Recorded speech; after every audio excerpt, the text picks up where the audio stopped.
Love story की starting में ही हम देखते हैं कि हमारी और दित्य को कितनी सारी ड्रेसेस दिलाने के बाद और बाहर डिनर करने के बाद आखिरकार हमारे बस्तियां पहुंच चुके हैं अपने घर में। और एकदम से लॉविस सामने से आता है, सर आप आ गए? तो फिर वो कहता है हाँ मुझे थोड़ा टाइम लग गया डिनर में, क्या हुआ, कोई प्रॉब्लम है क्या? और फिर लॉविस चिल्ला कर कहता है कि सर यहाँ पर बहुत बड़ा खतरा आ चुका है, प्रिंसेस यहाँ पे आ चुकी है आपसे मिलने के लिए। और इससे पहले कि वो कोई और बात करता, हमारी प्रिंसेस तो सीधा भागकर इतनी तेजी से आती है कि हमारे बेचारे हीरो भी एकदम से दंग रह जाते हैं कि ये कहाँ से आ रहा है भूचाल। और उसे सामने अपनी मुसीबत दिखाई दे रही होती है और वो आके सीधा हमारे बस्तिया को पकड़ लेती है और कहती है कि देखो बस्तिया, मैं तुम्हारे पास आ गई हूँ सब कुछ छोड़ के, बड़ी मुश्किल से आई हूँ मैं। और हमारे बस्तिया की तो यहीं पे जान निकल जाती है कि बस ये सब तो अब खत्म होने वाला है। और फिर वो उसे देखकर कहते हैं कि शायद यहाँ पे कोई गलतफहमी है, चलिए मैं आपको वापस छोड़ देता हूँ। और जब ये बात हमारी प्रिंसेस सुनती है तो वो कहती है तुम क्या कह रहे हो? तुम्हें पता भी है बस्तियां मैं वहां से कैसे निकल कर आई हूँ?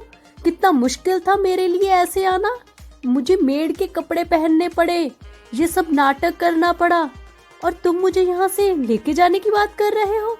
और तब भी बस्तियां कहते हैं कि बच्चों की तरह बिहेव मत करो। तुम्हें क्या लगता है कि वहां पर रॉयल गार्ड को अभी तक पता नहीं चला होगा? सबको पता चल चुका होगा कि तुम महल में नहीं हो और सब तुम्हें ढूंढ रहे होंगे। और ये बात सुन के वो कहती है तुम अभी भी मुझे बच्ची समझ रहे हो क्या?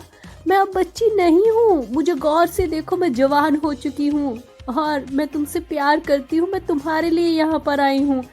और फिर हमारे हीरो उसकी तरफ देखते हैं और कहते हैं कि तुम जवान हो या बच्ची, इससे क्या फ़र्क पड़ता है, मुझे बस रॉयल गार्ड का हुक्म मानना है। और फिर वो कहती है तुम ऐसा कैसे कर सकते हो, मैं जानती हूँ तुम्हारे दिल में मेरे लिए फीलिंग है, मैं अमीर हूँ इसलिए ये सब हो रहा है ना, काश मैं इस लाइन को अपनी ज़िंदगी से काट पाती, काश इन रिश्तों को काट पाती। तो हमारे हीरो सोचते हैं कि तुम अपनी अमीरी को कैसे काट सकती हो, जबकि तुमने अपनी कज़न को बैगर कहकर ही धुक्कारा था ना उस दिन पार्टी में सबके सामने।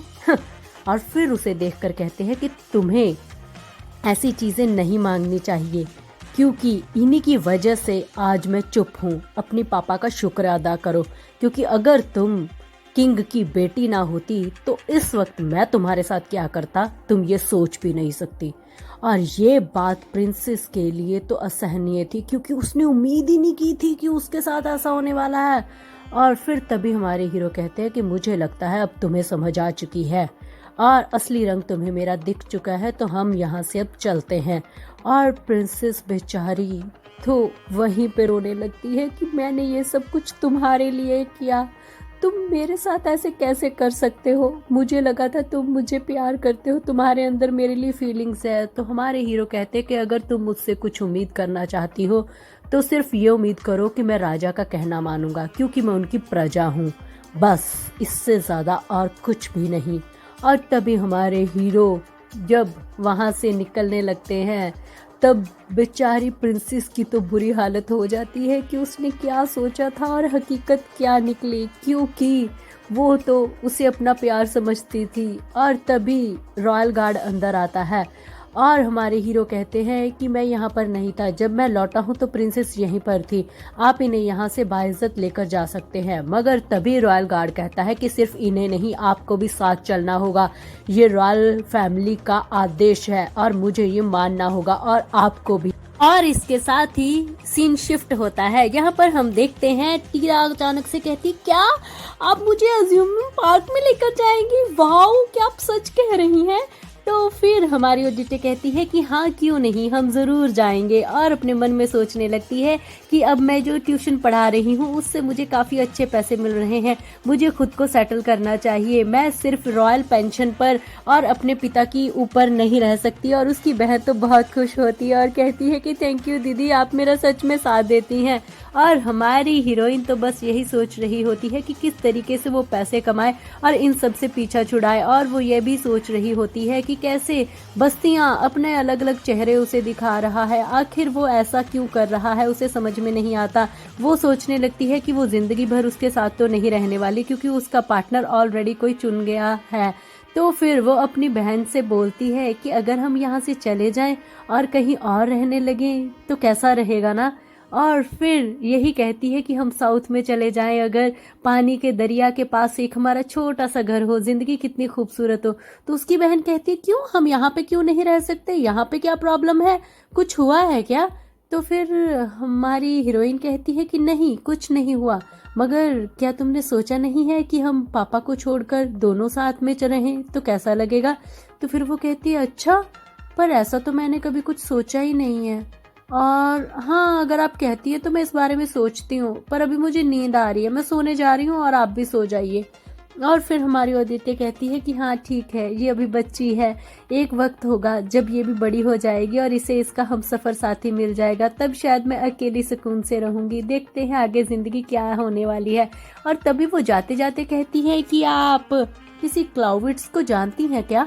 और ये नाम सुन के हमारी हीरोइन एकदम से चौंक जाती है कि इससे कैसे पता, कहीं इससे कुछ पता तो नहीं चला। तो फिर वो कहती है हाँ, तुम्हें ये नाम कैसे पता चला, कुछ हुआ है क्या। तभी उसकी बहन टीरा कहती है कि हाँ, मैंने पापा के मुंह से ये नाम सुना, उन्होंने कहा कि अब हमें पैसों की और किसी भी चीज की टेंशन लेने की जरूरत नहीं है, क्योंकि वो क्लाउविट्स है ना, वो सब देख लेगा। और यहाँ पे कोई बंदा भी आया था और यहाँ पे पैसों की बातें हो रही थी। और तभी हमारी हीरोइन अपनी जैकेट उठा के निकलने लगती है और टीरा कहती है कि आप इस वक्त कहाँ जा रही हैं, आप तो मेरी बात सुन रही थी ना, इतनी रात को कहाँ पे जाओगी आप। तो फिर हमारी हीरोइन कहती है मुझे कोई जरूरी काम है जो मुझे अभी के अभी पूरा करना होगा, और सोचती है कि मुझे कैप्टन से अभी मिलना होगा, वो पापा से जरूर मिले हैं, यही बात होगी और ये मुझे बात खुद जाके करनी होगी। इधर हम देखते हैं कि हमारे हीरो महल में पहुंच जाते हैं और यहाँ पर तो आते ही उन्हें एक जोरदार थप्पड़ सहने को मिलता है, वो भी किसी और से नहीं, यहाँ की क्वीन से, जो कि उसे जोरदार थप्पड़ मारकर कहती है कि तुम्हारी हिम्मत कैसे हुई मेरी बेटी को भगाने की, तुम जानते भी हो तुमने क्या किया है, तुम यहाँ से आज जिंदा नहीं जाने वाले, समझे तुम अपने आप को समझते क्या हो, घटिया इंसान। और तभी हमारे राजा वहां पर आते हैं और उसके कंधे पर हाथ रखते हैं, मगर हमारे हीरो बस्तियां तो चुपचाप वहां पे सब देख रहे होते हैं। और फिर राजा अपनी रानी से कहते हैं कि हमें लगता है कि आपको थोड़ा शांत होना चाहिए, कहीं आप बीमार ना हो जाएं, आ जाइए आप प्रिंसेस को जाकर देखिए, ठीक है, यहाँ पर अब सारी चीजें मैं संभालता हूँ। और फिर हमारी रानी कहती है कि ठीक है, मैं उम्मीद करती हूँ कि आप मुझे निराश नहीं करेंगे। और ये बात बोल के वो वहां से चली जाती है। और जब वो वहां से जाती है तो हमारे महाराज इधर बस्तिया को देखकर कहते हैं कि तुम फिक्र मत करो, वो आज के आज ही फौरन चली जाएगी और उसे तभी यहाँ पर वापस बुलाया जाएगा जब उसकी शादी होगी। ये करना भी जरूरी है, तुम जानते हो ना उसकी हालत काफी खराब है, इस तरीके से वो थोड़ा सा रेस्ट कर पाएगी, डॉक्टर ने भी बोला है उसके लिए ये सही रहेगा। तो बस ये कहते हैं हाँ, इस तरीके से आपको अगर सिचुएशन हैंडल लगती है तो ठीक है, मुझे कोई एतराज नहीं है। और फिर वो कहते हैं, अपने मन में सोचते हैं कि मैं इसे क्या कहूँ और क्या नहीं, क्योंकि मैं जानता हूँ मैंने इसके पीछे बंदे लगा रखे थे, मगर ये बड़ी अच्छे तरीके से आजकल सिर्फ ऑडिटे से मिलता रहता है और लोगों के सामने पेश आता है। और वो जो दूसरी डाइवोर्स होने वाली लड़की है, ये उसके साथ भी इसका रिलेशन चल रहा है। इधर मेरी बेटी, एक इंसान की जिंदगी में इस वक्त 3-3 लड़कियां हैं और मुझे इन सब चीजों से कोई फर्क नहीं पड़ता कि ये क्या सोचता है और क्या कहता है, पर मुझे इसकी जिंदगी में अपनी बेटी की दखल अंदाजी किसी भी तरीके से नहीं चाहिए।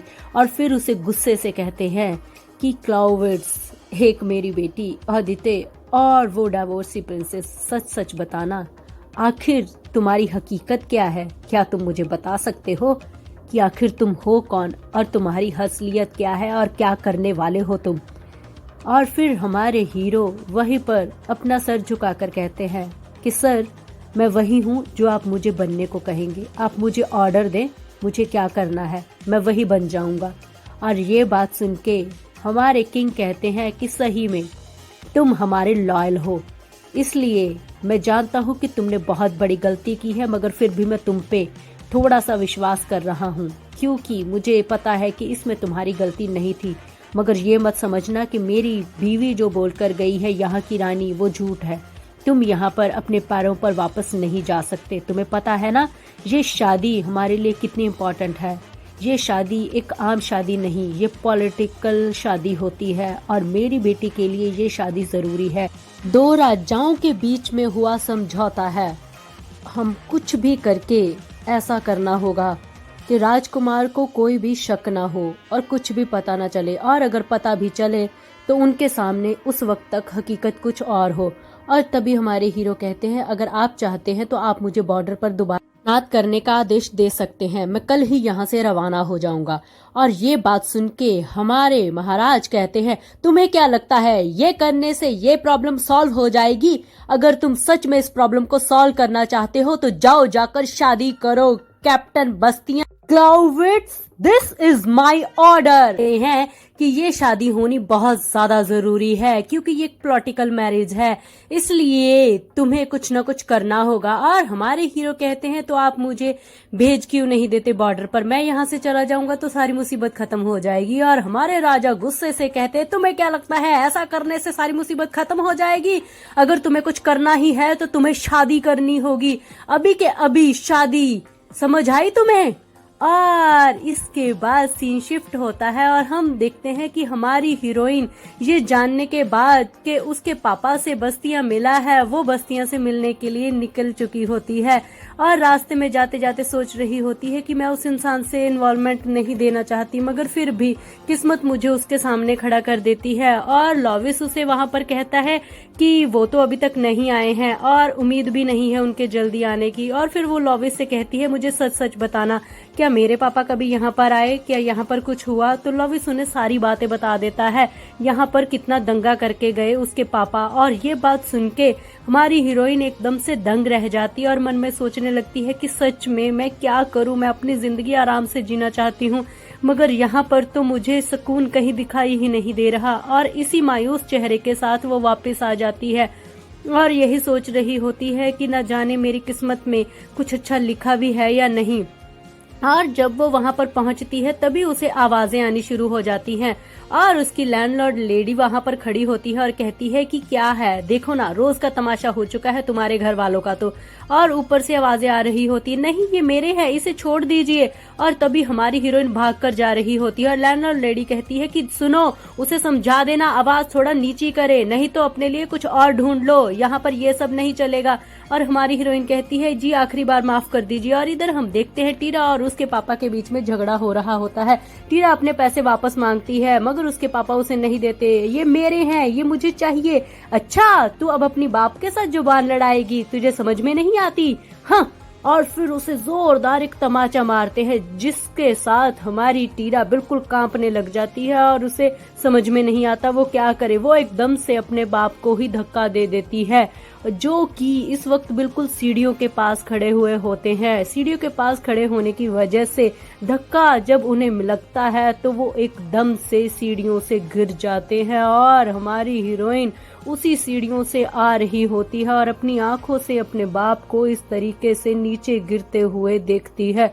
उसे तो समझ में ही नहीं आता कि यहाँ पे अभी क्या हुआ। पूरा का पूरा फर्श लहूलुहान हो चुका होता है, उसके पापा का सर बिल्कुल जमीन पे जाके टकराता है। सीन दूसरी तरफ शिफ्ट होता है। महाराज कहते हैं कि रानी ने जो भी कहा है उसे ऐसे ही मत ले लेना, तुम यहाँ पर अपने पैरों पर जिंदा नहीं लौट कर जा सकते, मगर फिर भी तुम्हारी अचीवमेंट को देखते हुए और तुम्हारी वफादारी को देखते हुए मैं तुम्हें एक मौका देना चाहता हूँ, जाओ जाकर शादी कर लो। वैसे तो मेरी चॉइस ऑडिटे है, मगर फिर भी मैं तुम्हें ये देता हूँ मौका कि तुम किसी से भी शादी कर सकते हो और 2 साल तक तुम उस लड़की के साथ रहोगे और अच्छे पति होने का दिखावा करोगे ताकि मेरी बेटी अच्छे से अपनी शादी में मूव ऑन हो सके और एक बच्चे को जन्म दे सके। सुना तुमने? और ये शादी स्प्रिंग होने से पहले पहले करनी होगी तुम्हें। और हमारे हीरो बोलते हैं कि ये कुछ ज्यादा जल्दी नहीं हो जाएगा, आपके कहने का मतलब 2 महीने के अंदर अंदर है। तो उन्होंने कहा हाँ, तो फिर क्या हुआ, कोई प्रॉब्लम है क्या? यही तो चाहते हो ना तुम भी। तुमने ही तो कहा था ना तुम वही बन जाओगे जो मैं तुम्हें ऑर्डर दूंगा, तो मैं तुम्हें ऑर्डर दे रहा हूँ। और इस तरीके से मायूसी भरा चेहरा क्यों बना रहे हो? ये तुम्हारे पास मौका है इस बार खुद को साबित करने का। बस्तियां, अब खुद को साबित करो और मैं तुम्हें तुम्हारा मुंह मांगा इनाम दूंगा, जो तुम चाहते हो। नेम, फेम, पैसा, एवरीथिंग, सबको साबित कर दो। तुम हो कैप्टन बस्तियां क्लाउवेट्स। दूसरी तरफ हम देख रहे होते हैं कि टीरा रो रो कर कह रही होती है कि मुझे जेल में नहीं जाना, मगर ये लोग मुझे जेल में ले जाएंगे। मैंने कत्ल किया है ना, मैंने उन्हें मारने की कोशिश करी है। और हमारी हीरोइन समझाती है ऐसा कुछ नहीं हुआ है, और पापा अभी बेहोश हैं, उन्हें तो याद भी नहीं है, वो नशे में थे, उन्हें ऐसे लग रहा है शायद उनका पैर फिसल गया और वो गिर गए, तुम्हें इतना घबराने की जरूरत नहीं है। और फिर वो कहती है कि सच में बहन, सच में? तो हमारी हीरोइन कहती है कि हाँ सच में, ऐसा कुछ नहीं होगा, तुम्हें खुद को समझाना होगा। और वहां पर किसी ने कुछ नहीं देखा। और वो कहती है क्यों, ऐसा क्यों हुआ मेरे साथ? अगर किसी ने देखा हुआ तो, अगर किसी ने हमारी आवाजें सुनी हुई तो, अगर किसी ने पुलिस को बता दिया कि मैंने ये सब कुछ किया है, तो मुझे सारी जिंदगी जेल में बितानी होगी। नहीं, मुझे उस नर्क में रहना होगा, मुझे जेल में नहीं जाना है, मुझे नहीं जाना है उस जेल में। और फिर हमारी हीरोइन कहती है कि ऐसा कुछ नहीं हुआ है, पागल हो गई हो तुम, खुद को संभालो। तुमने सिर्फ अपनी सुरक्षा करने की कोशिश की है और ये डिफेंस है, इसमें कोई गलत बात नहीं है। और अगर किसी को उस नर्क में जाना भी पड़ा तो तुम नहीं, मैं जाऊंगी, सुना तुमने?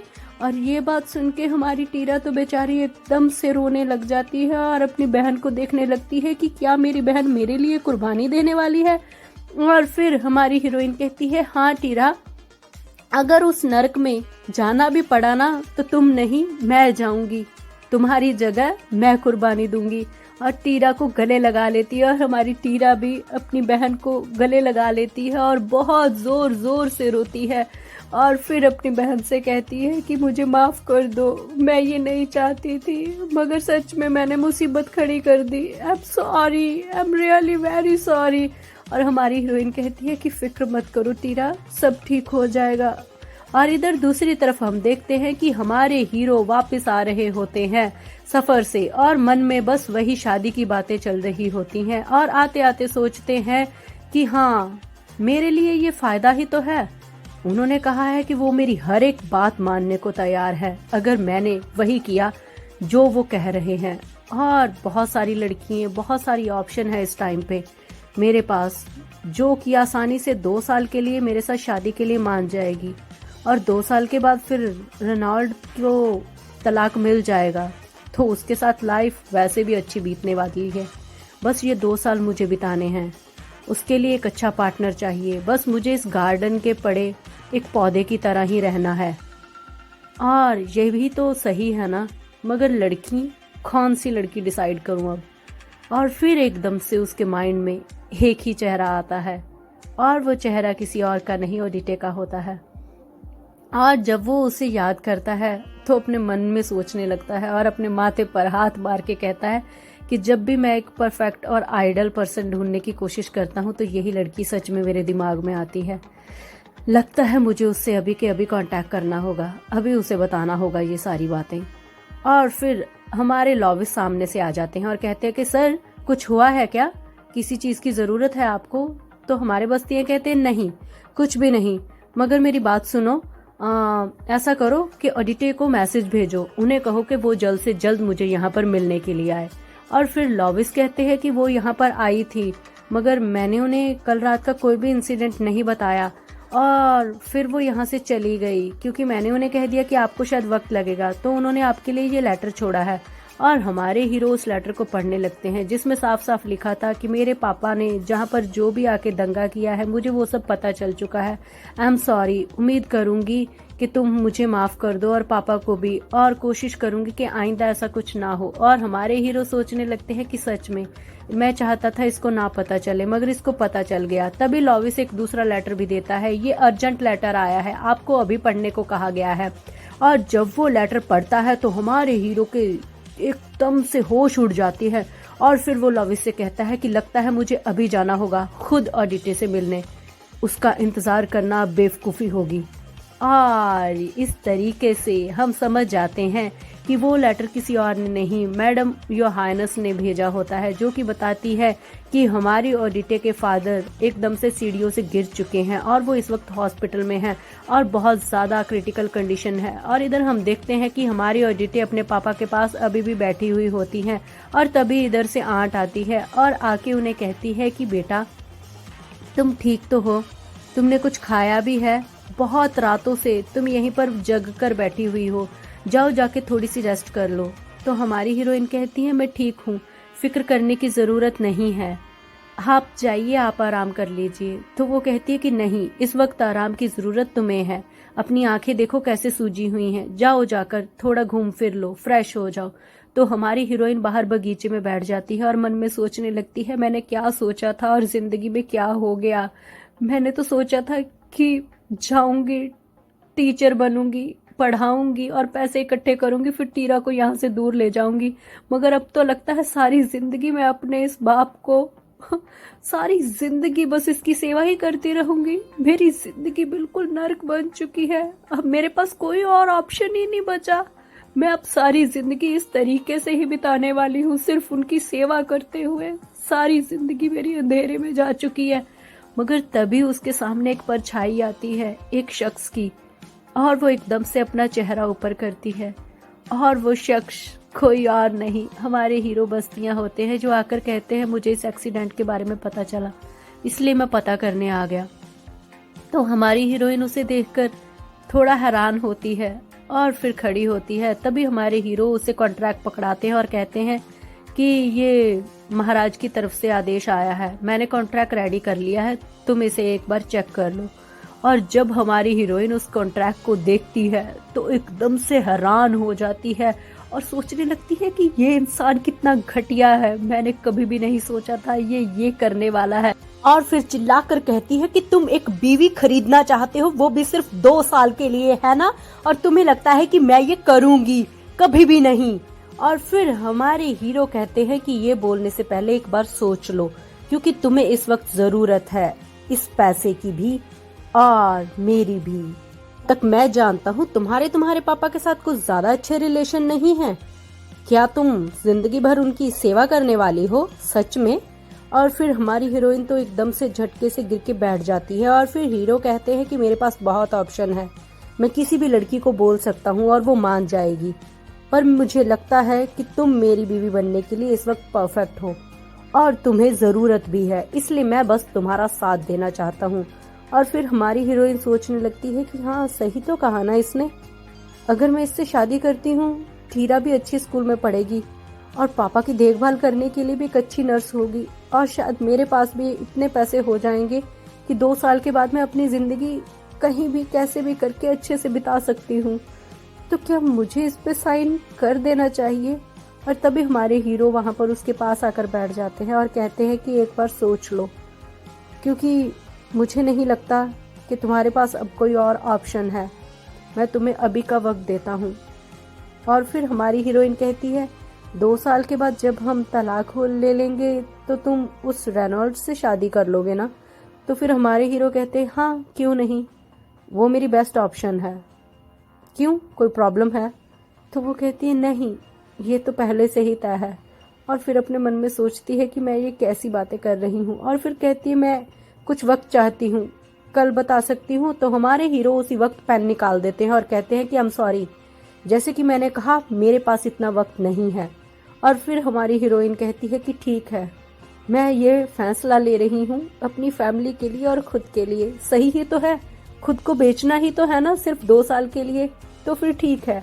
और साइन करते ही एकदम से पेन उसके हाथों से गिर जाता है और एकदम से वो चक्कर खाने लगती है, उसका सर चकरा जाता है और हमारे हीरो से पकड़ लेते हैं और कहते हैं कि हेलो ऑडिटे, क्या हुआ तुम्हें, तुम ठीक तो हो ना? मगर हमारी ऑडिटे कोई भी जवाब नहीं देती। देखा ही था कि हमारे बस्तियां हीरोइन ऑडिटे को पकड़ा देते हैं शादी का कॉन्ट्रैक्ट, जिसे देखकर हमारी हीरोइन एकदम से चौंक जाती है। उसे तो समझ में नहीं आता कि वो हाँ करे या ना, मगर फिर उसे एक चीज तो यहाँ पर समझ में आ जाती है कि सिर्फ उसे नाटक ही तो करना है, लोगों के सामने एक अच्छे कपल होने का नाटक, हार पीठ पीछे दोनों अलग अलग अजनबियों की तरह सिर्फ एक छत के नीचे साथ रहना है, इसके अलावा और कुछ नहीं। मगर ये सारी चीजें उसे थका देती हैं और वो वहीं पर बेहोश हो जाती है। उसे इस तरीके से बेहोश देखकर हमारे बस्तियां तो बिल्कुल ही घबरा जाते हैं और उसे उठाने की कोशिश करते हैं, मगर वो नहीं उठती तो उसे अपनी गोद में उठा लेते हैं। और हमारी हीरोइन अपने मन में सोचती है कि मैं कितना थक चुकी हूँ, मेरी बॉडी कितनी दर्द कर रही है कि मैं इस इंसान को पीछे भी नहीं कर पा रही हूँ, मुझे क्या हो रहा है मुझे समझ में नहीं आता। और हम देखते हैं कि हमारे बस्तियां तो सच में घबरा जाते हैं और वो अपनी रिस्पॉन्सिबिलिटी अच्छे तरीके से निभाते हैं। उसे अपने बाहों में लेकर और उसे ले जाते हैं सीधा डॉक्टर के पास, और वहां पर जाते ही चिल्लाते हैं कि जल्द से जल्द डॉक्टर कैमर को कहें कि पेशेंट आया है और उसकी हालत बहुत ज़्यादा ख़राब है, ये बाहर बेहोश हो गई। तो ये देखकर हमारी नर्स कहती है कि जी ये सब तो ठीक है, मगर डॉक्टर कैमर कोई भी जनरल पेशेंट नहीं लेते हैं, ये तो आप जानते हैं ना। और ये बात हमारे क्लाउविट्स को कुछ ज़्यादा पसंद नहीं आती और फिर वो कहते हैं कि अगर ऐसी बात है तो जाकर डॉक्टर से कहें कि कैप्टन क्लाउविट्स की फियांसी बेहोश हो चुकी है, जल्द से जल्द यहाँ पर पहुंचे। और इसके साथ ही हम देखते हैं कि सीन शिफ्ट होता है और शिफ्ट होने के बाद आंट बेचारी थक चुकी है और कहती है कि सच में इतनी जल्दबाजी में शादी हो रही है ना कि सारे काम में भगदड़, इधर जाना उधर जाना थोड़ा सा थका देती है मुझे। और हमारी हीरोइन उन्हें देखकर कहती है कि हाँ शुक्रिया आपका, बहुत बहुत शुक्रिया, आप सब कुछ बहुत अच्छे से संभाल रही हैं, आपको मुश्किल हो रही होगी ना। और ये सुन के हमारी आंट कहती है कि बिल्कुल भी नहीं, पानी की तरह पैसा बहाना तो मुझे बहुत अच्छा लगता है और इस शादी में जिस तरीके से पैसा बह रहा है मैं तो बहुत ज़्यादा एंजॉय कर रही हूँ। और फिर हमारी हीरोइन भी सोच रही है कि सही कहा, जैसे जैसे दिन बीत रहे हैं वैसे वैसे ऐसे लग रहा है जैसे मैं एक यंग में हूँ, यहाँ पर बस मुझे जीतना है और कुछ नहीं। और ये सारी महंगी चीज़ें, और उसे याद आता है कि कैसे बस्तियाँ उसे ये रिंग देकर कहता है कि ये हमारी एंगेजमेंट रिंग है, इसके बाद वेडिंग रिंग के बाद तुम इसे एक्सचेंज कर सकती हो, तब तक 1 महीने के लिए इसे पहन कर रखो। और हमारी हीरोइन कहती है कि 1 महीने के लिए इतनी महंगी रिंग की क्या जरूरत थी, मगर हमारे हीरो कहते हैं कि अब तुम मेरी होने वाली फियांसी हो तो तुम्हें वही करना होगा जो मैं कहता हूँ। और उसके अलावा इतने सारे गिफ्ट और वो भी इतने इतने महंगे। वो यही सोच रही थी कि सच में ये सारी चीज़ें कितनी एक्सपेंसिव है और मेरी समझ से बाहर।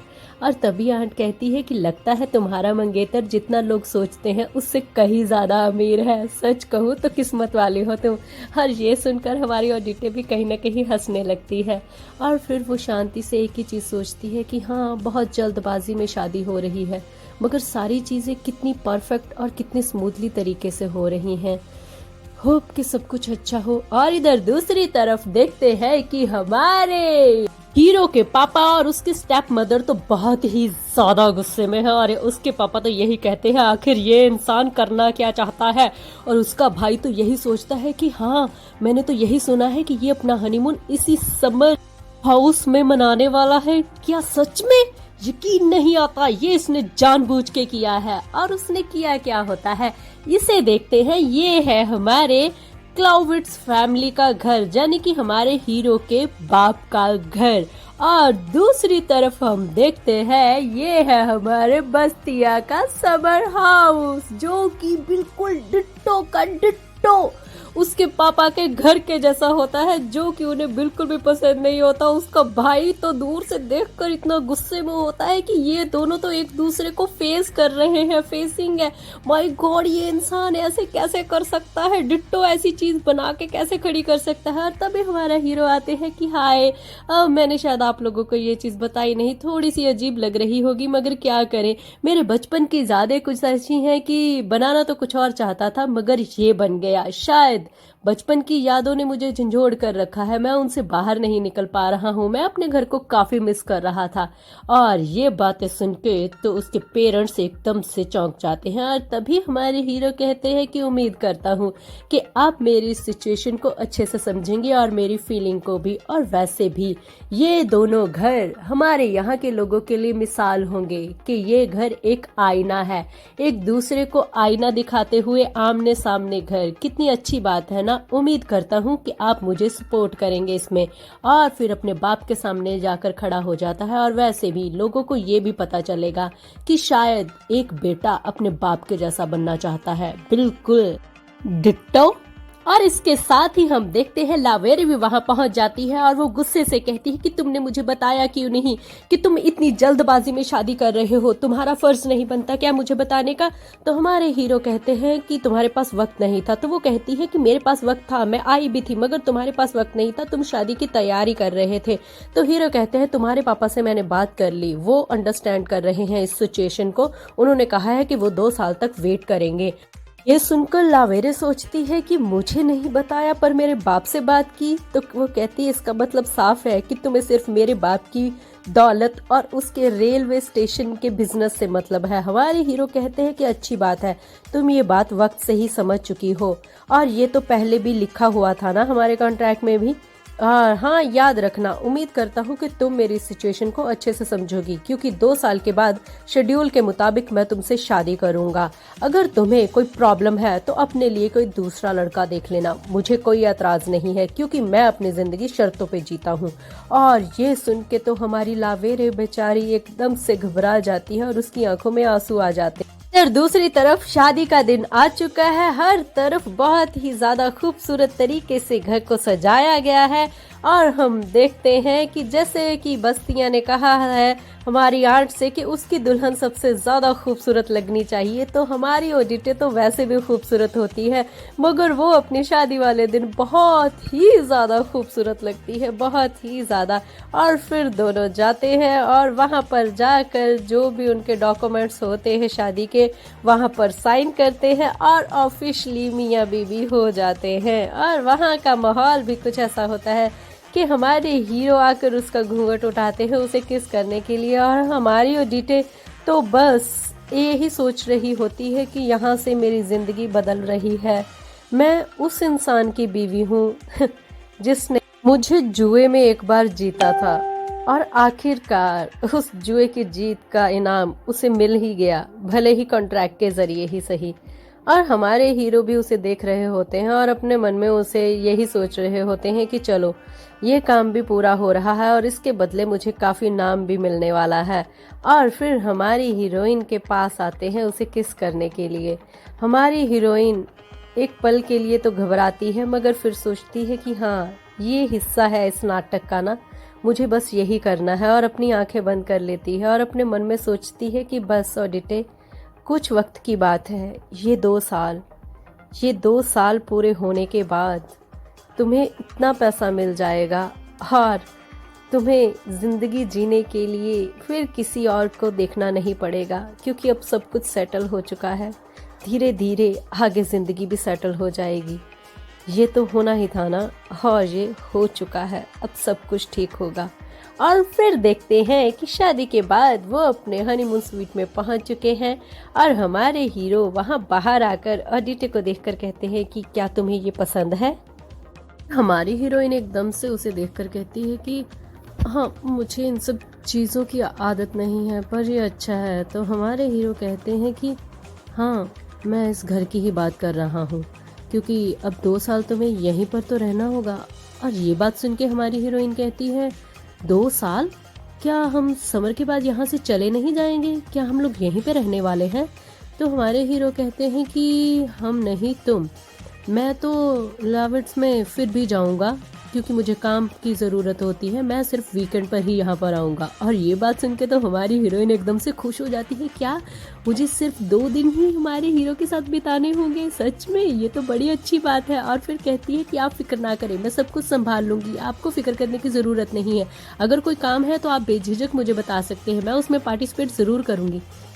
उसका बदला हुआ रवैया देखकर हमारे हीरो सोचने लगते हैं कि क्या सच में ये इतनी ज्यादा खुश है। और फिर उसे कहते हैं कि जब तक तुम मुझे शक पैदा करने वाला कोई काम नहीं करती, तब तक तुम जो मर्जी कर सकती हो, बस यहाँ पर तुम्हारी फैमिली और मेरी फैमिली में से कोई भी नहीं आना चाहिए। और हमारी हीरोइन सोचती है वैसे भी पापा सेटल हो चुके हैं, उन्हें दूसरे हॉस्पिटल में शिफ्ट कर दिया गया है और मेरी बहन भी कॉलेज जा चुकी है। और फिर वो कहती है तुम ठीक तो हो ना, क्योंकि तुम्हारे और तुम्हारे पापा का घर सेम है। और हमारे हीरो कहते हैं कि क्या पता ये किसी ने जानबूझकर ही किया हो, किसी एक को दिखाने के लिए। और हमारी हीरोइन इन सब चीजों से अनजान होती है। तभी बाहर के लोग भी हमारे इस क्यूट से कपल को घूरने लगते हैं और तभी हमारे हीरो कहते हैं कि लगता है पार्टी शुरू हो चुकी है और उसे कमर से पकड़कर अपने पास करते हैं और कहते हैं कि हमें अपना नाटक शुरू करना होगा, क्योंकि अब हम मियाँ बीबी हैं और शादी की पूरी रस्में निभाते हुए हमें सारी चीजें फॉलो करनी होंगी ना। तो चले अब हम पार्टी के बीच में। और हमारी हीरोइन भी उसे घूरने लगती है कि हाँ ये तो करना ही था। और फिर वो कहती है कि हाँ ठीक है, पर जाने से पहले क्या मैं एक बात पूछ सकती हूँ कि जब हमारा डाइवोर्स होगा तो क्या रीज़न बताएंगे हम सबको कि हम लोग तलाक क्यों ले रहे हैं 2 साल के बाद। तो हमारे हीरो कहते हैं कि तुम्हें क्या लगता है कि कौन सा बहाना सुटेबल रहेगा, तुम ही बता दो सोचकर। और फिर हमारी हीरोइन सोचने लगती है कि ये क्या मुझे सोचना होगा। डिटे रेडी हो रही होती है, थक चुकी होती है बैले की वजह से। और इधर देखते हैं कि सारे सर्वेंट्स आपस में बातें कर रहे होते हैं जो कि हमारी हीरोइन को इरिटेट कर रहे होते हैं। अरे तू बताना किस पे बेट लगा रही है। और हमारी हीरोइन इरिटेट होकर आखिर बीच में बोल ही पड़ती है और कहती है कि हाँ किस पे बेट लगा रहे हो, फिर आने वाले सीजन में लड़की होगी या लड़का। हाँ अब यही तो सुनने को मिल रहा है, अपने दिल में सोचती है जब से मेरी शादी हुई है। तो फिर कहती है कि सब लोग तो लड़के पर ही बेट लगा रहे हैं, क्या हुआ अब तुम लोग कोई जवाब क्यों नहीं दे रहे? क्या मेरे बारे में बात हो रही है तो मैं इस डिस्कशन में साथ नहीं दे सकती? अगर इतना अनकंफर्टेबल फील हो रहा है तो तुम्हें इस तरीके से बात करनी चाहिए कि मेरे कानों तक ना पहुंचे। मुझे लगता है कि तुम जानबूझकर ही इतनी जोर जोर से बातें कर रही थी ना, ताकि ये बात मुझ तक पहुंच सके। और हमारी बात को आगे बढ़ाते हुए कहती है कि मुझे माफ करना, पहले ही दिन मैं थोड़ा शायद रूड हो रही हूँ, मगर हेडमेड आप ही बताइए क्या मैंने कहीं कोई गलती तो नहीं की? अगर मेरे कानों तक बात आएगी तो फिर मैं तो बीच में बात करूंगी ही ना। आपको नहीं लगता कि यहाँ थोड़ा डिसिप्लिन होना चाहिए? और ये बात सुनकर हमारी हेडमेड कहती है कि जी मैडम आप बिल्कुल सही कह रहे हैं, मैं इन्हें थोड़ा ध्यान से रखूंगी, आप फिक्र ना करें, ये गलती दोबारा नहीं होगी। और हमारी ऑडिटर भी चुप हो जाती है और फिर उन्हें कहती है कि चलिए अब हम यहाँ से चलते हैं, मैं आपको आपके कमरे में ले जाती हूँ। और दोनों अपने कमरे में जा रही होती हैं। तभी हमारी मेड कहती है कि सर को थोड़ा टाइम लगने वाला है, आप कमरे में जाकर रेस्ट करें। तो वो कमरे में पहुंच जाती है और इधर उधर देखने लगती है कि कमरा तो बहुत ही आलीशान है, अब मैं यहाँ पे अपना वक्त बिताने वाली हूँ। वाओ, ये जिंदगी वैसे इतनी बुरी भी नहीं है। और एकदम से नॉक होता है तो कहती है कि हेडमेड वापस आ गई, क्या हो गया, ये वापस क्यों आ गई हैं, कुछ हुआ है क्या? और एकदम से जब देखती है तो वहाँ पे हेडमेड नहीं, हमारे बस्ती आए हुए होते हैं और वो आते ही अपनी नोट को ढीली करने लगते हैं और हमारी हीरोइन को देखते हैं। तभी हमारी हीरोइन एकदम से शॉक में आ जाती है और कहती है कि तुम यहाँ पे क्या कर रहे हो? तो हमारे हीरो कहते हैं मेरा कमरा है, मैं अपने कमरे में नहीं आऊंगा तो और कहाँ जाऊंगा? तो वो कहती है कि ये क्या बात हुई, हम लोगों ने शर्त रखी थी कि हम दोनों मियाँ बीबी सिर्फ लोगों के सामने हैं, ना कि कमरे के अंदर। तुम पहले ही दिन क्या अपनी शर्त को तोड़ने वाले हो? हाँ बताओ मुझे, अपने रूल बनाए हुए खुद ही तोड़ दोगे क्या? और हमारी हीरोइन का ये रवैया देखकर हमारे हीरो कुछ ज्यादा खुश नहीं होते और गुस्से से हमारी हीरोइन की तरफ बढ़ते हैं। और हमारी हीरोइन तो एकदम से चुप हो जाती है कि ये अब क्या करने वाला है, क्योंकि उसका रंग ही बदल चुका होता है। वो गुस्से में आकर उसे उसकी बाजू से पकड़ता है और फिर उसको खड़ा कर देता है और खड़ा करके उसे गुस्से से घूरने लगता है और उसे देखने लगता है। और हमारी हीरोइन ये देखकर तो एकदम से डर जाती है कि यहाँ पे अब क्या होने वाला है। तो कहती है कि तुम क्या करने वाले हो, तुम ऐसा कुछ नहीं करोगे ना? और फिर उसे घूरने लगती है और हमारे हीरो पहले तो गुस्से में होते हैं, मगर उसकी आंखों में देखकर कहीं ना कहीं उनका गुस्सा पिघल जाता है और फिर वो उसे छोड़ देते हैं। छोड़कर दोनों एक दूसरे को हैरानी से देखने लगते हैं कि यहाँ पे अभी क्या हुआ। फिर हमारे हीरो खुद को संभाल कर वहाँ से टर्न करते हैं और चलने लगते हैं और उसे कहते हैं कि मेरे पीछे आओ। और हमारी हीरोइन बिना कुछ बोले चुपचाप हमारे हीरो के पीछे चल देती है और फिर हम देखते हैं कि इसके मेन कमरे के साथ ही एक दरवाजे के साथ एक रास्ता जा रहा होता है, जहां से हमारा हीरो उसे लेकर जाता है। और वो सोच रही होती है क्या यहाँ पे कोई सीक्रेट रूम है क्या, और वो दरवाजा खोलता है और हमारी हीरोइन को कहता है कि ये है तुम्हारा कमरा और आज के बाद तुम यहाँ पे रहने वाली हो। मैं नहीं चाहता कि हम लोग अपने सर्वेंट्स के सामने ये बताएं कि हम दोनों असल में मियाँ बीवी नहीं हैं। क्या इस बात को तुम समझ सकती हो और सीक्रेट रख सकती हो? तो हमारी हीरोइन समझ जाती है कि उसने गलती कर दी, वो जो कुछ भी सोच रही थी वो बिल्कुल गलत था, और बेचारी चुप हो जाती है और कहती है कि जी बिल्कुल ठीक। और तभी हमारे हीरो कहते हैं कि अभी तुम यहाँ पर आराम करो, कल से मैं तुम्हारी परफॉर्मेंस देखना चाहता हूँ। तो वो कहती है फिक्र मत कीजिए, मैं परफॉर्मेंस बहुत अच्छी करूंगी, मैं जी जान लगा दूंगी अपना बेस्ट देने के लिए। Okay captain. और फिर हमारे हीरो कहते हैं कि कैप्टन नहीं बस्तियां। तो वो कहती है ओह सॉरी बस्तियां। हाँ, फिर हमारे हीरो वहां से चले जाते हैं और हमारी हीरोइन वहीं पर खड़ी देख रही होती है हमारे हीरो को दरवाजे से निकलते हुए। और तभी हम देखते हैं कि हमारे हीरो काफी खुश होते हैं हमारी हीरोइन को उसके कमरे में पहुंचाकर, क्योंकि उनके चेहरे पर अभी भी हल्की सी मुस्कान होती है। इस अनकहे से खिंचाव के बाद यहीं पर सीन शिफ्ट होता है और हम देखते हैं कि हमारे हीरो अपने ऑफिस में होते हैं अपने टीचर के साथ, और वो कहते हैं कि जितनी भी इंफॉर्मेशन है, जो भी प्रोजेक्ट का काम है, मैं सारा आपको रिटर्न में करके दे दूंगा। और हमारे हीरो कहते हैं कि इसकी कोई भी जरूरत नहीं है, बोर्ड ऑफ डायरेक्टर ने ऑलरेडी इसकी अप्रूवल दे दिया है। तो फिर हमारे हीरो के टीचर कहते हैं कि एक बात पूछूं आपसे, क्या आप मुझे बताएंगे कि आपने इतनी जल्दी अपना रंग क्यों दिखाना शुरू कर दिया है सबको? तो हमारे हीरो कहते हैं कि आप फिक्र ना करें अंकल, क्योंकि मैं ये सब पहले तो लावेरे के साथ शादी करने के बाद ही करना चाहता था, मगर अब हमें राजा साहब की सपोर्ट मिल चुकी है, तो हम इसका फायदा क्यों ना उठाएं। हमें अपने आप को कामयाब करना होगा और वर्थी बनाना होगा। तो फिर सर कहते हैं कि सही कहा, एक लोन शार्क कंपनी को जिसे कोई भी इज्जत नहीं देता था, आज उसे सब वर्थी कंपनी मान रहे हैं। कल की बात ही तो है ना, आज आपके दादाजी बहुत खुश होंगे, क्योंकि उनका ये सपना था कि उनकी कंपनी को इज्जत मिले। आपने सच में इस कंपनी का नाम रोशन कर दिया है। तो हमारे हीरो कहते हैं कि अभी तो शुरुआत है, अभी बहुत कुछ करना बाकी है। सोचने लगते हैं कि अब वक्त बदल चुका है, पहले यहाँ पर रॉयल ब्लड को ही इज्जत दी जाती थी, मगर अब यहाँ पर वो सब नहीं होगा। अब यहाँ पे किसने प्रॉफिट किया, किसको लॉस हुआ, बस उससे, और यहाँ का असली किंग अब आ चुका है और वो बस सामने आना बाकी है। इधर दूसरी तरफ हम देखते हैं कि हमारी हीरोइन तो अपने काम काजों में बहुत ज्यादा ही बिजी है, क्योंकि यहाँ पर उसका वक्त अब कैसे बीत रहा है उसे खुद पता नहीं चल रहा। शादी होते ही कोई ना कोई इनविटेशन आ रहा है, वो कहीं पे जा रही है, कोई घर पे आ रहा है, बस सारा दिन उसका यहीं पे निकल जाता है और सारी तैयारियां, यहाँ तक कि घर के इधर उधर के काम, फर्नीचर तक हमारी हीरोइन को सब कुछ देखना पड़ रहा है।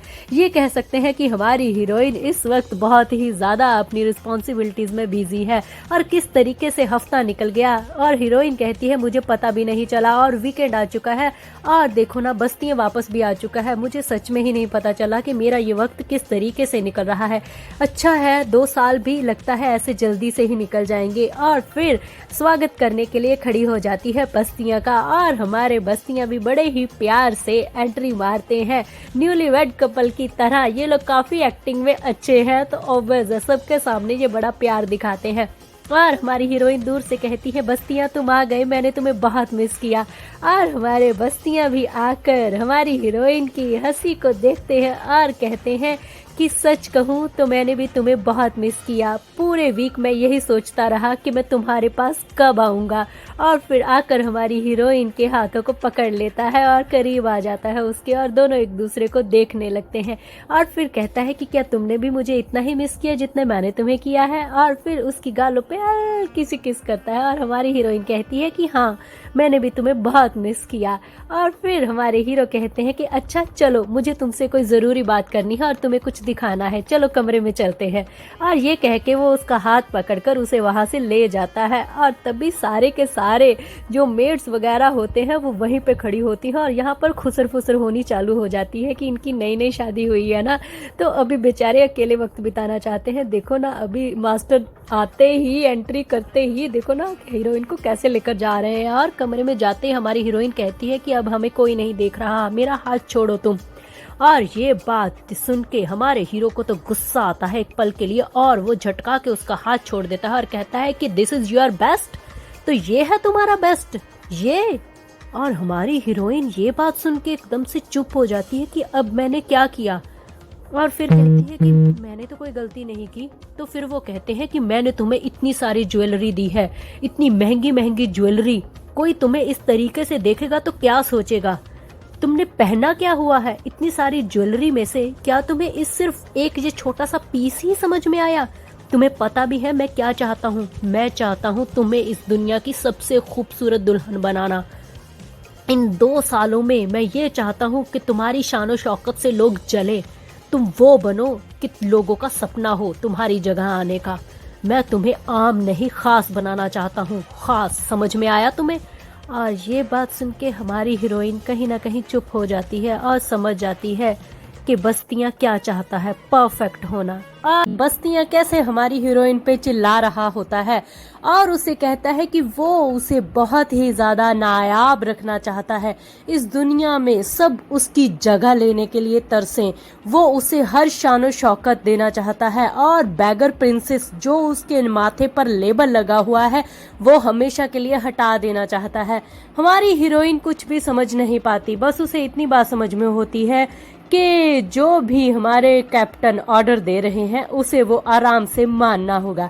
और फिर इसके साथ ही हम देखते हैं यहाँ पर हमारे हीरो कहते हैं कि अभी गेस्ट आ रहे होंगे, हमें उनका स्वागत करने के लिए जाना चाहिए क्योंकि यहाँ पर आ रहे हैं आज नेवी के सारे फ्रेंड्स।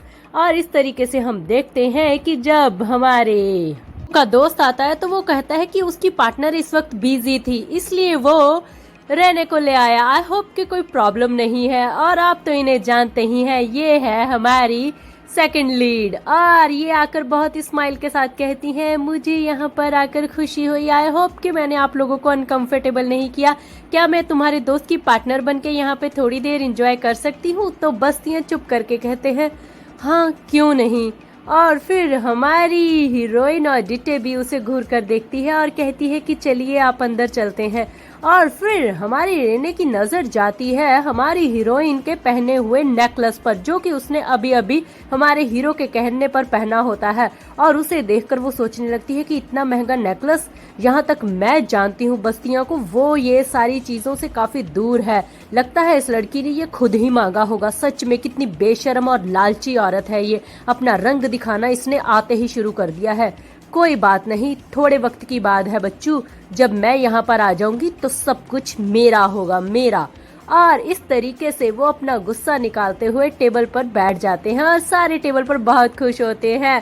और मेन अफसर कहते हैं कि सच में आप तो बहुत ही ज्यादा खूबसूरत लग रही हैं और डिटे पहले से भी ज्यादा। बस्तिया तुम तो बहुत खुशकिस्मत हो, तुम्हें ऐसी बीवी जो मिली है। और फिर बस्तिया कहता है हाँ क्यों नहीं। और हमारी हीरोइन सोचती है मुझे लगा था यहाँ पर काफी तमाशा होगा, मगर फिर भी सब यहाँ पर हंसी मजाक कर रहे हैं और सब कुछ काफी नॉर्मल चल रहा है। मगर तभी अचानक से एक सर्वेंट आता है और आके हमारे हीरो से कहते हैं कि एक अर्जेंट कॉल आई है और आपको वो अटेंड करनी पड़ेगी। तो हमारे हीरो कहते हैं कि कोई बात नहीं, मैं आता हूँ, और सबको एक्सक्यूज करके वो वहाँ से निकल जाते हैं। मेन अफसर उन्हें जाता हुआ देख रहा होता है और तभी उसे जैसे एक बहाना सा मिल गया होता है और फिर हमारी हीरोइन की तरफ देखकर वो एकदम से चुप हो जाते हैं। यहाँ का माहौल एकदम से मातम भरा हो गया था, जहाँ पर खिलखिला के सब हंस रहे थे। बस्तियों के जाने के बाद सब चुप हो गए थे और फिर अचानक से चुप्पी तोड़कर अफसर कहते हैं कि और तुम्हारे पापा कैसे हैं? अब तो वो ठीक है ना? तो कहती है कि उनके बारे में बात करने के लिए शुक्रिया, उनकी तबीयत वैसे पहले से ज्यादा बेटर है और फिक्र ना करें, अब वो ठीक है। और फिर अपने मन में सोचने लगती है कि अचानक से ये बात इन्होंने क्यों शुरू कर दी अब। और फिर वो कहते हैं कि तुम्हें तो शुक्रिया अदा करना चाहिए अपने पापा का, क्योंकि अगर वो नहीं होते तो शायद तुम आज यहाँ पर बस्तियों की बीवी नहीं होती। हाँ, सच में वो रात बहुत ही मजेदार थी, तुम्हें सच में शुक्र करना चाहिए। आखिर उन्हीं का रिवॉर्ड है ये, उन्हें जिंदा रहना होगा और बहुत लंबी जिंदगी जीनी होगी। और तभी उसका दोस्त बस्ती के कहता है, अरे यार रेने यहाँ पर है, ये सारी चीजें मत बोलो। वो अभी बोलने ही वाला होता है कि तभी रेने कहती है कि अच्छा लगता है उस रात कुछ ज्यादा ही मजेदार हुआ था, मैं भी जानना चाहूंगी कि उस रात क्या हुआ था, मुझे कोई बता नहीं रहा क्या हुआ था। और फिर हमारी हीरोइन समझ जाती है कि ये सब उसे नीचा दिखाने के लिए ट्रैप रचा जा रहा है और सब देखना चाहते हैं कि अब मैं क्या रिएक्ट करने वाली हूँ, क्योंकि ये अब वही बात छेड़ने वाले हैं। तो वो अपना पत्ता पहले छेड़ देती है और कहती है कि असल में एक टाइम पे मेरे पापा को गैम्बलिंग खेलने का बहुत ज्यादा शौक था और उन्होंने गैम्बलिंग के चलते हुए एक बार बेट में मुझे दांव पे लगा दिया था और वो बेट और कोई नहीं बल्कि बस्तियां जीत गया था। ये बातें सुनकर एकदम से अफसर तो हैरान हो गया कि ये क्या, ये तो खुद ही सारा कुछ बता रही है।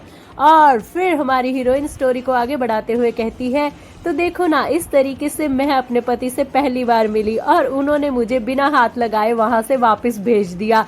और मैं तो थैंक्स करना चाहती हूँ उनके सारे दोस्तों का भी, क्योंकि आखिर इनकी रजामंदी से ही ये सब कुछ हुआ है। सच में सब लोग बहुत ही इज्जतदार लोग हैं, तभी तो उन्होंने एक लड़की की इज्जत को समझा और उसे सही सलामत वापस भेज दिया। और ये सारी बातें सुनकर अफसर कहता है कि सच में तुम काफी चालाक औरत हो, तुमने बिना हाथ उठाए मेरे गाल पे तमाचा मारा है। और अब मैं इस बात को ज्यादा बढ़ाना भी नहीं चाहता हूँ। और तभी हमारी रेने ताली बजाने लगती है कि सच में कितनी प्यारी स्टोरी है, तो तुम इस तरीके से अपने प्यार को पहली बार मिली और एक दूसरे को देखते ही पहली बार में ही प्यार हो गया, लव एट फर्स्ट साइड। मगर अगर वहां पे ये बेट बस्तियों की बजाय कोई और जीतता तो आज तुम्हारा सरनेम शायद कुछ और होता, है ना। और फिर रेने उसकी नजरों की तरफ देखने लगती है कि अब तुम क्या बोलने वाली हो। हाँ, इतनी बड़ी बात हो गई और मुझसे छिपा के रखी, और तुम्हें क्या लगा कि मैं तुम्हें बख्श दूंगी। अपने दिल में वो ऐसा गुरूर लेके बैठी ही थी। और हमारी हीरोइन सोच में पड़ी होती है कि सच में ये लोग मुझे नीचा दिखाने के लिए कोई भी मौका नहीं छोड़ रहे हैं। और वो अब क्या बोले, इससे पहले कि वो कुछ कहती, हमारे हीरो आकर उसके कंधे पर हाथ रख के कहते हैं कि ऐसा कुछ नहीं होता, क्योंकि अगर उस दिन बेट कोई और भी जीतता मैं तो भी अपनी इस दुल्हन को उससे छीन लेता, क्योंकि मुझे ये पहले दिन से ही भाग गई थी और ये अंत में मेरी ही होती। ये बातें सुन के सारे एकदम से चुप हो जाते हैं और रेने भी चुप हो जाती है कहीं ना कहीं। तभी हमारे बस्तियां नीचे झुक के हमारी हीरोइन और डिटे को देखने लगते हैं और कहते हैं कि क्यों डिटे, तुम्हें नहीं लगता कि ऐसा ही होता।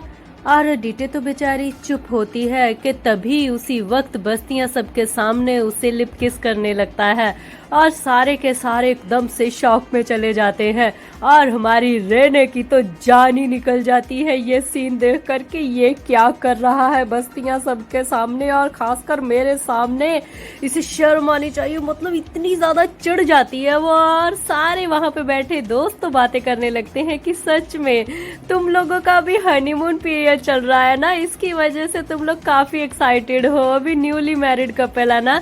तो अफसर की बीवी भी कहती है कि सच में बस्तियां तुम कितने रोमांटिक हो, मैंने तो तुम्हारे बारे में कभी ऐसा सोचा ही नहीं था। और डिटे तुम खुशकिस्मत हो जो तुम्हें हमारे क्राउविड जैसा पति मिला।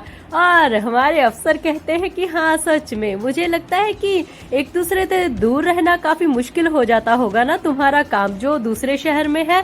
तो फिर हमारे हीरो कहते हैं हाँ वो तो है, मैं इस पे काम कर रहा हूँ। और फिर हमारी हीरोइन एकदम से चुप हो जाती है और कहती है कि ये रेने ऐसी शक्ल क्यों बना रही है, क्या इसे पता नहीं है कि ये सब नाटक हो रहा है, या ये कहूँ कि ये सिर्फ हमारे बीच का सीक्रेट है। और तभी हमारे हीरो सबके सामने उसका हाथ पकड़ लेते हैं और बातें करने लगते हैं कि हाँ मैं कोशिश कर रहा हूँ कि मैं ज्यादा से ज्यादा वक्त अभी यहीं पर और डिटे के साथ बिताऊं। और फिर हमारी ऑडिटे भी देखने लगती है कि ये यहाँ पे क्या कर रहा है, अभी हो तो गया ना बहुत ड्रामा, तो फिर ये बात क्यों आगे बढ़ा रहा है। और वो अपने हाथ को हमारे हीरो के हाथ से छुड़ाने लगती है और हमारे हीरो आराम से बातें कर रहे होते हैं अफसर के साथ। और अफसर कहते हैं कि हाँ, तुम्हें इस बारे में सोचना चाहिए क्योंकि तुम्हें ज्यादा से ज्यादा वक्त यहाँ पे रहना चाहिए। और इधर हमारे हीरो उसका हाथ फिर से गुस्से में खींच लेते हैं अपनी तरफ और कहते हैं हाँ क्यों नहीं, मैं इस पे पूरा काम कर रहा हूँ ताकि मैं अपनी बीवी के साथ रहूं। और इधर हम देखते हैं कि रेने कुछ ज्यादा खुश नहीं होती बस्तियां और ऑडिटे का प्यार देखकर, और वो तो एकदम से चिढ़ रही होती है कि मुझे कब वक्त मिले और मैं इस लड़की का गला घोट दूं।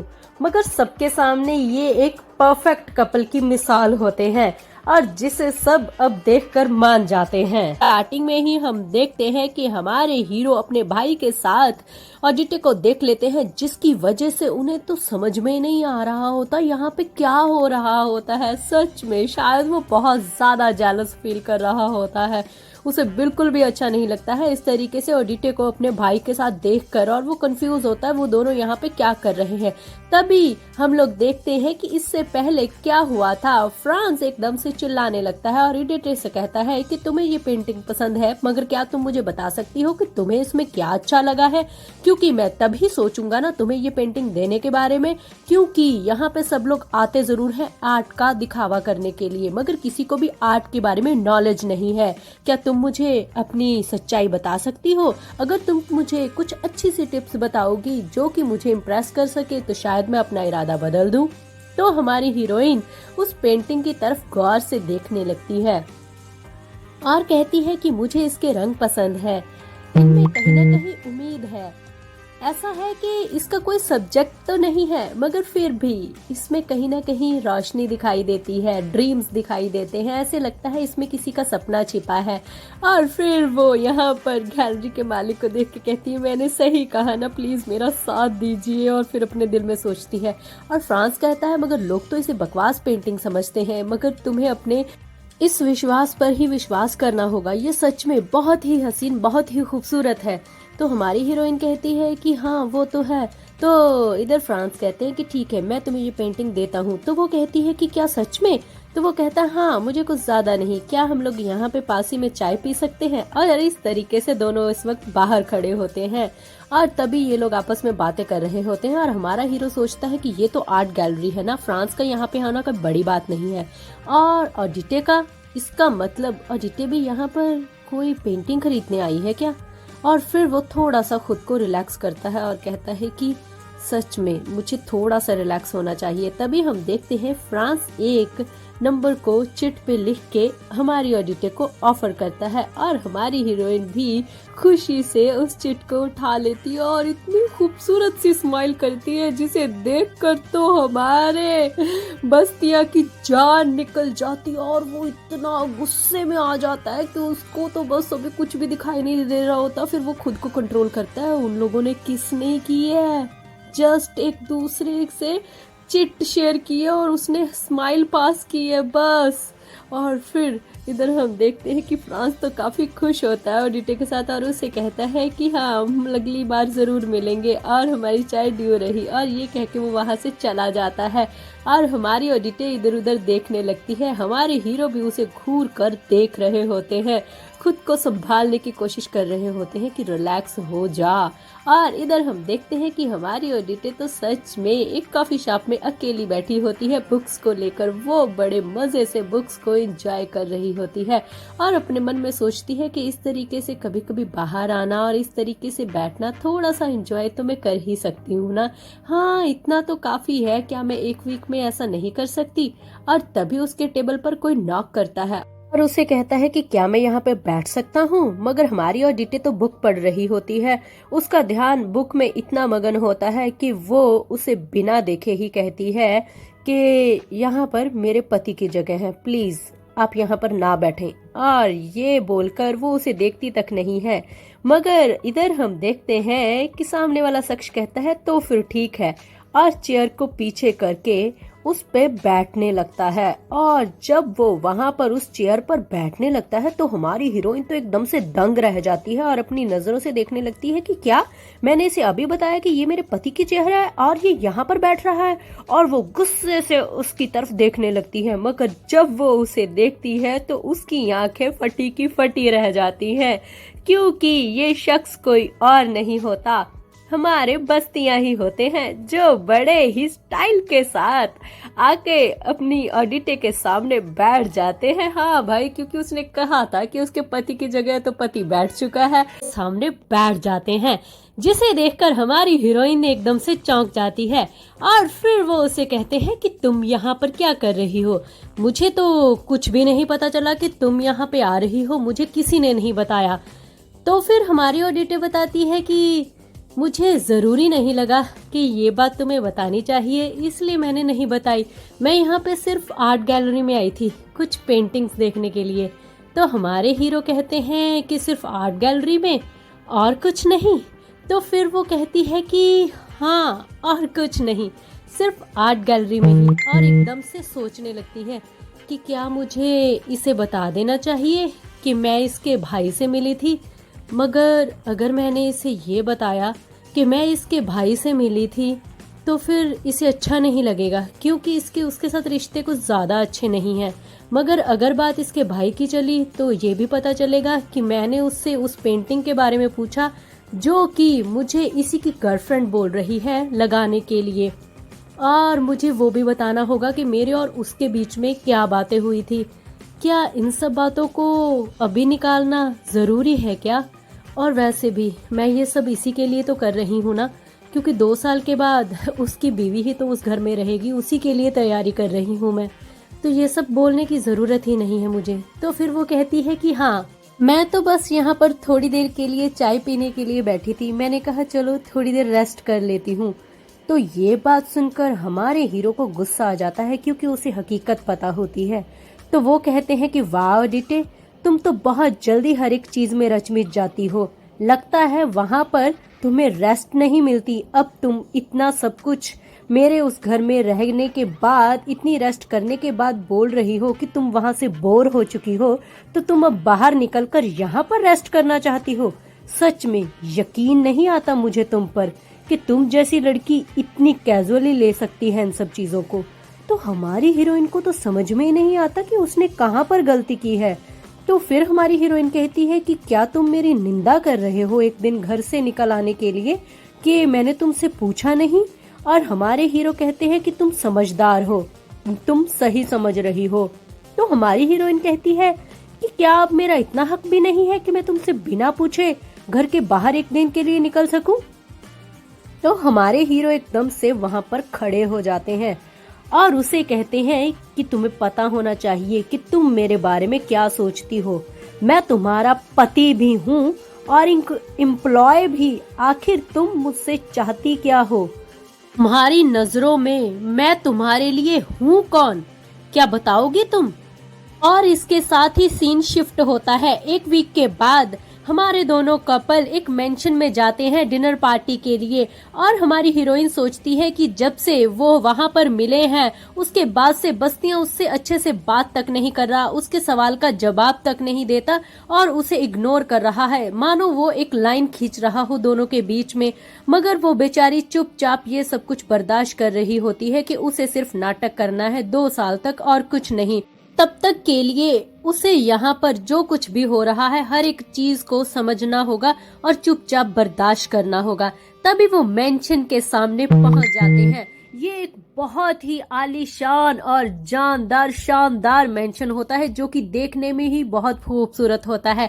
और फिर हमारे हीरो उतरकर कहते हैं कि उम्मीद करता हूँ कि आज तुम अच्छे से अपना रोल अदा करोगी, मैं तुम्हारा ये रूप अच्छे से देखना चाहता हूँ। तो हमारी हीरोइन खुश होकर कहती है हाँ क्यों नहीं, मैं अपना रोल पूरा अच्छे से अदा करूंगी। और फिर उसे देखकर कहती है कि तुमने कहा था कि मुझे हर हाल में जीतना होगा, भले ही वो कोई भी हो, मगर क्या अगर वो तुम हो तो क्या तुमसे भी मुझे जीतना होगा? तो हमारे हीरो कहते हैं अगर तुम इस चीज को इस तरीके से लेती हो तो फिर तो काफी इंटरेस्टिंग रहेगा ये रात। ठीक है, तुम इसे एक मौका समझ सकती हो। तुम मुझे भी हरा सकती हो। और ये बात बोलकर दोनों अंदर आ जाते हैं खुशी से। और इधर देखते हैं कि पूरी पार्टी में चहल पहल चल रही होती है, चारों तरफ से लोग आ रहे होते हैं, जा रहे होते हैं, और हमारी हीरोइन भी लेडीज के साथ खड़ी होती है। तभी वहाँ के मेन गेस्ट आते हैं और वहाँ पर एक लेडी डेविल उन्हें बुलाती है और कहती है कि चलिए मैं आपको इंट्रोड्यूस करती हूँ, ये है मिसेस क्लाउविट्स, और ये क्लाउविट्स, इनसे मिलिए, ये है हमारे जेहांदर्स, जो कि बहुत वक्त से यहाँ पर नहीं थे मगर अब ये वापस आ चुके हैं। तो वो एक दूसरे को ग्रीट करते हैं और कहते हैं कि आपसे मिलकर खुशी हुई। और हमारी हीरोइन भी कहती है कि सर आपसे भी मिलकर बहुत खुशी हुई। तो डेविल कहती है कि ये क्लाउविट्स की बीवी है, देखा आपने कितनी अच्छी लग रही है ना, 1 मंथ पहले ही इनकी शादी हुई। तो हमारी हीरोइन कहती है कि आपसे भी मिलके मुझे अच्छा लगा, और ये गुड़िया तो बहुत प्यारी है। अपने दिल में सोचती है कि सच में ये कितनी क्यूट है। और फिर ये बोलकर कहते हैं कि हाँ ये सच में खूबसूरत है, क्या कर सकते हैं, बच्चे बड़े इतनी जल्दी हो जाते हैं पता नहीं चलता। इसकी याद मुझे खींच लाई और देखो ना मैं वापस आ गया। और तभी इधर बाकी लोग बोलने लगते हैं कि सच में ये कितना अच्छा है यार, मैं तो अपने हस्बैंड से ऐसी उम्मीद कर ही नहीं सकती। और दूसरी कहती है कि मेरे पति को तो बच्चों की उम्र तक नहीं पता है, और ये देखो ये कितना अच्छा है। और तभी हमारी हीरोइन कहती है कि इनकी बीवी कहाँ पर है, तुमने उनसे क्यों नहीं मिलाया मुझे अभी तक। तो वो कहती है कि तुम्हें नहीं पता, इनकी बीवी की तो मौत हो चुकी है, मगर ये अपनी बेटी को बहुत ज्यादा प्यार करते हैं, उसकी याद में ये इसे माँ और बाप दोनों का प्यार दे रहे हैं। और हमारी हीरोइन एकदम से चुप हो जाती है और सोचने लगती है कि सच में ये इंसान काफी अलग है। तभी साइड हीरोइन कहती है कि इनकी बेटी बिल्कुल इनकी पत्नी की तरह है, इसलिए ये इसे अपनी जान से भी बढ़कर प्यार करते हैं। और हमारी हीरोइन उन्हें दूर से देखकर यही सोच रही होती है कि ये बस्तियां से कितना अलग है, बहुत ज़्यादा अलग। इसके दिल में कितना प्यार और रहम है, बच्चों के लिए भी और इंसानों के लिए भी। और फिर इधर हम देखते हैं कि पार्टी काफी मजेदार चल रही होती है, चारों तरफ चहल पहल हो रही होती है। हमारे हीरो हीरोइन भी काफी एंजॉय करते हैं, मगर कुछ वक्त के बाद हमारे हीरो देखते हैं हमारी ऑडिटे को कि पार्टी इस वक्त खत्म होने को आई है और हमारी ऑडिटे इस वक्त नशे में आ चुकी है, क्योंकि उसने कुछ ज्यादा ही दारू पी ली है। उसकी गाल एकदम से लाल हो चुके होते हैं और अब उससे अच्छे से खड़ा भी नहीं हुआ जा रहा होता है। तो हमारे हीरो उसके हाथ से ग्लास को पकड़ लेते हैं और फिर उस ग्लास को ले जाके वहां पर वेटर को पकड़ा देते हैं और उसी वेटर को कहते हैं कि क्या तुम मेरी बीवी को गेस्ट रूम में छोड़ दोगी, उन्हें अभी रेस्ट कर लेना चाहिए। और वो वेटर हाँ में सिर हिलाती है। और इधर हमारे हीरो वापस आते हैं और हमारी हीरोइन से कहते हैं कि ऑडिटे मुझे लगता है अब तुम्हें रेस्ट कर लेनी चाहिए। और ऑडिटे नशे में कहती है हाँ ठीक है। और फिर इसके बाद देखते हैं कि बहुत घंटों के बाद हमारे हीरो भी नशे की हालत में वापस आ रहे होते हैं और सोचते हैं कि सच में मैंने आज कुछ ज्यादा ही पी लिया, मुझे थोड़ा होश में रहना चाहिए था। हाँ अब तक ऑडिटे तो सो चुकी होगी, देखते हैं क्या हो रहा है। और फिर वो दरवाजे को खोलते हैं, मगर जब वो दरवाजे को खोलकर रूम में एंटर करते हैं तो बिस्तर पर तो कोई होता ही नहीं है। तो वो एकदम से चौंक जाते हैं कि ऑडिटे कहाँ पर गई। फिर उसे एकदम से कमरे में म्यूजिक की आवाज आने लगती है जो कि ऑडिटे की होती है, बहुत जोर जोर से गाना गा रही होती है। तो वो सोचते हैं कि ये आवाज कहाँ से आ रही है और वो एकदम से जब जाते हैं तो वो बाथरूम में बैठी होती है पूरे के पूरे पानी वाले पूल में। और ये देखकर तो हमारे हीरो वहीं पे खड़े हो जाते हैं, मतलब उसे बुलाते तक नहीं है, उसे घूर रहे होते हैं और यही सोचते हैं कि जब तक वो नहीं देखती तब तक तो मैं इसे देख ही सकता हूँ। और बेचारी हमारी हीरोइन तो अनजान होती है, जिसे सुनकर हमारे हीरो वॉशरूम की तरफ भागने लगते हैं और वहां पर देखते हैं कि हमारी हीरोइन तो बड़े मजे से बाथटब में बैठ के नहा रही है और बाहर चांद को निहार रही होती है। वो इस वक्त चांद की रोशनी में बिल्कुल चांद की तरह ही लग रही होती है, बहुत ही खूबसूरत, जिसे देखकर हमारे हीरो भी खुद को संभाल नहीं पाते और यही सोचते हैं कि कुछ वक्त के लिए क्या मैं इसे देख सकता हूँ, हाँ इतना तो कर ही सकता हूँ ना। और फिर वो वहीं पर खड़े रहते हैं और उसे देखते रहते हैं नहाते हुए। मगर तभी जब हमारी हीरोइन की नज़र पड़ती है उस पर तो वो एकदम से सीधे हो जाते हैं और हमारी हीरोइन सोचने लगती है कि ये यहाँ पर ये यहाँ पर कैसे आया, हे भगवान। और इससे पहले कि वो अपना चिल्लाने के लिए मुंह खोले, तभी हमारे हीरो को आवाज आती है बाहर से कुछ लोग निकल रहे होते हैं, क्योंकि यहाँ पे पार्टी जो चल रही है सब इधर उधर अपने कमरों में जा रहे होते हैं। और हमारे हीरो तभी उसी वक्त पानी के अंदर आ जाते हैं और हमारी हीरोइन के मुंह के आगे अपना हाथ रख लेते हैं ताकि वो जोर से ना चिल्लाए, और अगर वो चिल्लाए भी तो किसी को उसकी आवाज ना जाए। ये देखकर हमारी हीरोइन तो एकदम से चौंक ही जाती है, क्योंकि वो नहा रही थी और उसने अब तक कुछ भी नहीं पहना था। और ये सारा सीन सच में बहुत ही ऑकवर्ड सा होता है, दोनों एक दूसरे को अजीब सी निगाह से देख रहे होते हैं। मगर तभी हमारे हीरो उसे थोड़ा सा इशारा करते हैं शांत रहने का, और फिर उसके मुंह से हाथ हटा के उसे कहते हैं कि चुप हो जाओ, और बाहर लोग खड़े हैं उन्हें जाने दो। और तभी उनके जाने की बाहर से आवाज आ रही होती है, जिसे कि दोनों चुपचाप सुनते हैं। तभी हीरो साइड पे पड़े हुए कपड़े को उठाता है और हमारी हीरोइन को पकड़ा देता है, जिसे पकड़कर हमारी हीरोइन अपने आगे कर लेती है और हीरो वहां से निकल जाता है। तभी वो कहती है कि तुम यहाँ पर क्या कर रहे हो, तुम यहाँ पर क्यों आए हो, क्यों।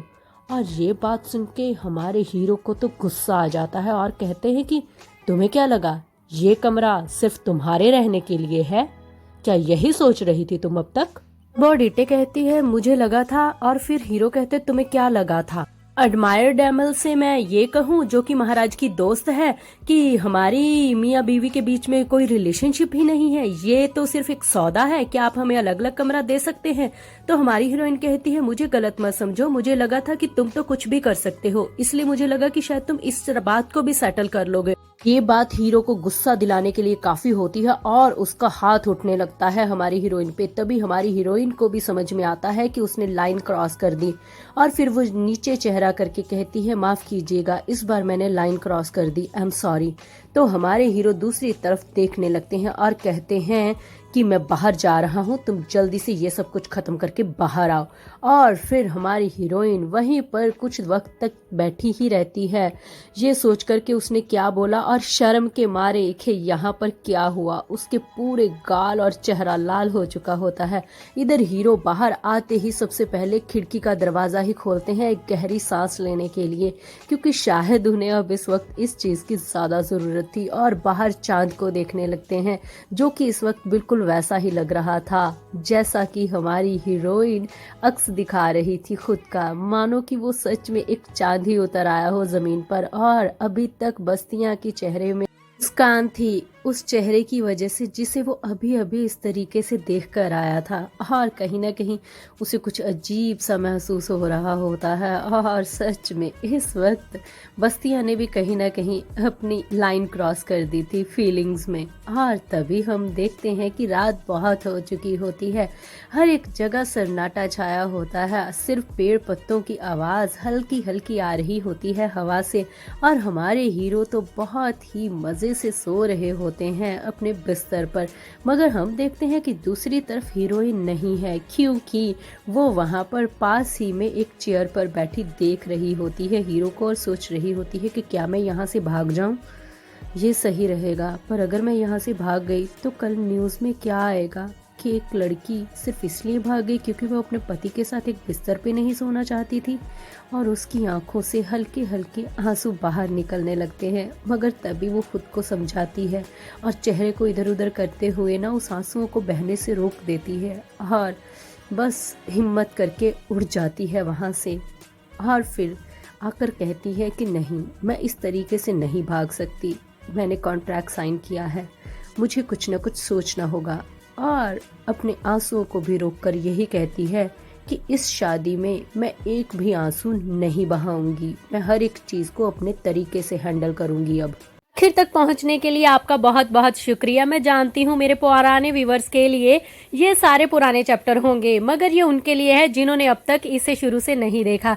तो प्लीज मेरे चैनल को सपोर्ट करते रहें, क्योंकि मैं 2-3 दिन तक ये सारे पुराने चैप्टर डाल के उसके बाद आपके सारे नए चैप्टर लेकर आ रही हूँ। प्लीज कीप सपोर्टिंग मी, आगे शेयर करना मेरे इस चैनल को मत भूलिए, मेरा साथ दीजिए। Love you guys, love you, thank you so much.